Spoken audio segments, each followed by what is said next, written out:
कैसे हो? आज हम आपकी किताब पैनोरमा पार्ट 2 से 7वां चैप्टर पढ़ेंगे। इस चैप्टर का नाम है the unity of Indian culture, अर्थात भारतीय संस्कृति की एकता। इस वीडियो में हम इन विषयों पर बात करेंगे। इंट्रोडक्शन, पाठ का परिचय। यहाँ हम इस भाषण के वक्ता के बारे में बात करेंगे एवं ये समझेंगे कि यह पाठ किस बारे में चर्चा कर रहा है। इन्वेडर्स ऑफ इंडिया यानी भारत के आक्रमणकारी। यहां हम पढ़ेंगे कि भारत पर जिन जातियों, सेनाओं इत्यादि ने आक्रमण किया, उनका इस देश की संस्कृति से क्या ताल्लुक है। How India's unity is remarkable. Bharat की एकता किस प्रकार असाधारण है। स्पिरिट ऑफ टॉलरेशन, सहनशीलता की भावना। इंट्रोडक्शन, पाठ का परिचय। यह पाठ एक भाषण से लिया गया है। इस भाषण के वक्ता का नाम है श्री हुमायूं कबीर, जो एक प्रसिद्ध नॉवेलिस्ट यानी उपन्यासकार, एसेइस्ट, निबंधकार और पॉलिटिकल थिंकर यानी राजनीतिक विचारक थे। भारतीय सदन में वैज्ञानिक अनुसंधान या साइंटिफिक रिसर्च और सांस्कृतिक मामलों के मंत्री थे वे। उन्होंने अपनी पढ़ाई ऑक्सफोर्ड यूनिवर्सिटी से की थी। प्रस्तुत पाठ उनके बड़ौदा महाविद्यालय में दिए गए भाषण से अडैप्ट किया गया है, अर्थात उसी भाषण से लिया गया है। The lecture's focus is on India's glorious culture and rich heritage. इस भाषण में भारत की संस्कृति एवं उसकी समृद्ध विरासत पर बात हुई है। चलिए शुरू करते हैं। इन्वेडर्स ऑफ इंडिया, भारत के आक्रमणकारी। भारत पर कई विभिन्न जाति के लोगों ने आक्रमण किया। Till recently, the Aryans were regarded as the earliest invaders of the land. हाल ही तक ये माना जाता था कि आर्यनों की सेनाओं का इस देश पर पहला आक्रमण था। ये सोचा जाता था कि जब आर्यन आए थे, यह देश अनसिविलाइज्ड एंड बारबैरिक, असभ्य और जंगली लोगों से भरा हुआ था। पर अब हमें पता चला है कि आर्यनों से पहले भी इस देश में लोग आए थे। They had evolved a higher civilization than the Aryan hordes who came after them. अर्थात इन लोगों ने जो सभ्यता स्थापित की थी, वो उनके बाद आने वाले आर्यनों से बहुत उच्च स्तर की थी। इस सभ्यता ने आधुनिक विद्वानों को अपने विस्तार की वजह से आश्चर्यचकित कर दिया है। With the Aryans and each successive invasion, many different cultures fell into the cauldron that became India. आर्यनों के साथ और उनके बाद आने वाले कई आक्रमणकारियों के साथ विभिन्न सभ्यताओं की संस्कृतियां भारत की हांडी यानी कॉल्ड्रन में गिर के एक नई संस्कृति का रूप लेने लग गई। ग्रीक सेना, साक सेना, हंस की सेना इत्यादि इस हांडी में गिरने लग गए। They all appeared on the scene as victors, but were soon absorbed in the ranks of the vanquished. अर्थात वे आए थे विजयी सेनाओं के रूप में, परंतु उनकी संस्कृति हारने वालों के साथ मिश्रित हो गई। How India's unity is remarkable. भारतीय संस्कृति किस प्रकार असाधारण है। In volume and duration, no civilization except the Chinese can bear comparison with the Indian civilization. यानी चीन की सभ्यता को छोड़कर विश्व में कोई ऐसी सभ्यता नहीं है जो परिमाण और अवधि में भारत से मुकाबला कर पाए। भारतीय पहचान कई भिन्न प्रकार की पहचानों का मिश्रण है।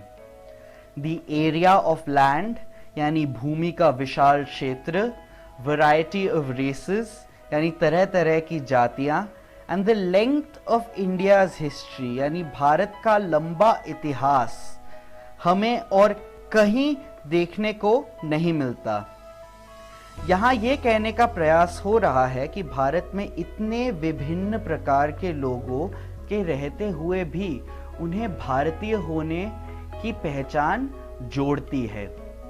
कबीर कहते हैं, the vitality of Indian culture is equally amazing, यानी भारतीय संस्कृति की जीवन शक्ति भी उतनी ही महत्वपूर्ण है जितनी यहाँ रहने वाले लोगों में विविधता।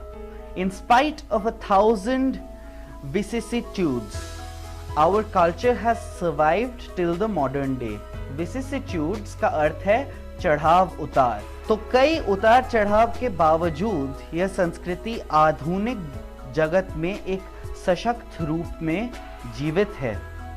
कबीर की कही गई अगली पंक्ति बहुत महत्वपूर्ण है।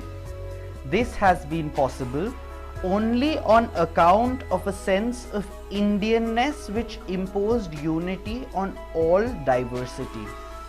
अर्थात यह सांस्कृतिक निर्माण मुमकिन इस कारण हुआ कि इंडियननेस या हिंदुस्तानियत की भावना हर विविधता पर एकता इम्पोज करती है, यानी थोपती है।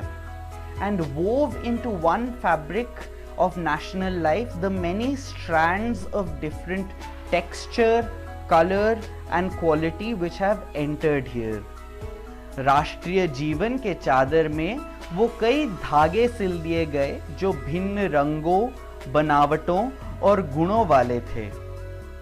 कई ऐसी भिन्नताओं, ऐसी विविधताओं के आपस में जुड़ने से एवं एक दूसरे को प्रभावित करने से आज का हिंदुस्तान बनता है।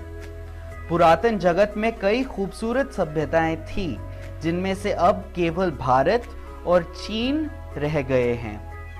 यहाँ पुराने सभ्यता का विकास हुआ पर हम अपनी एकता नहीं भूले। इसका कारण है बार बार भारत सफलतापूर्वक रीएडजस्टमेंट यानी पुनः समायोजन कर पाया है। इसके लिए जिम्मेदार है हमारी सहनशीलता की भावना यानी our spirit of toleration. Live and let live has been a policy carried by Indians in all spheres of life. भारतीयों ने जियो और जीने दो को सदियों से अपना फलसफा माना है। Sometimes this has been carried so far that contrary if not contradictory attitudes have been allowed to exist simultaneously. कई बार तो ऐसा भी हुआ है कि केवल अलग ही नहीं, विपरीत मानसिकताएं एक साथ जीवित रह पाती है। कई बार जीवन के बुनियादी मूल्यों की इसी सहनशीलता के कारण लापरवाही हुई है। But this is at best the defect of a virtue, यानी ये एक सद्गुण में कमी है। Tolerance itself is not a vice, यानी सहनशीलता अपने आप में दोष नहीं है।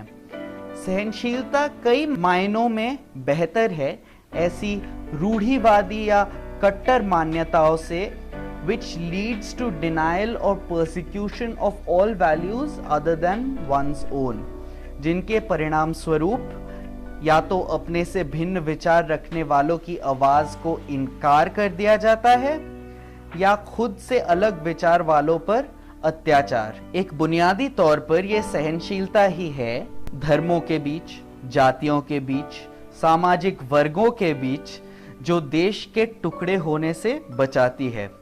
यदि हम अत्याचार के मार्ग पर चलने लगे तो वो हिंदुस्तान के सर्वनाश की शुरुआत होगी। तो बच्चों, आज हमने क्या पढ़ा? इंट्रोडक्शन में हमने पढ़ा कि यह पाठ हुमायूं कबीर के भाषण से लिया गया है जो उन्होंने बड़ौदा के महाविद्यालय में दिया था। इन्वेडर्स ऑफ इंडिया में हमने पढ़ा कैसे उन सारी आक्रमणकारी सभ्यताओं की संस्कृति भारत में घुल गई। How India's unity is remarkable में हमने भारत में जो एकता है उसकी विशेषताओं को पढ़ा जो उसे बाकी दुनिया से अलग बनाती है।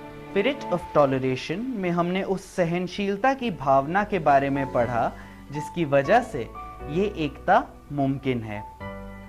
बच्चों, घर जाकर अपनी किताब पैनोरामा पार्ट 2 से 7वां chapter the unity of Indian culture जरूर ध्यान से पढ़ के आइएगा।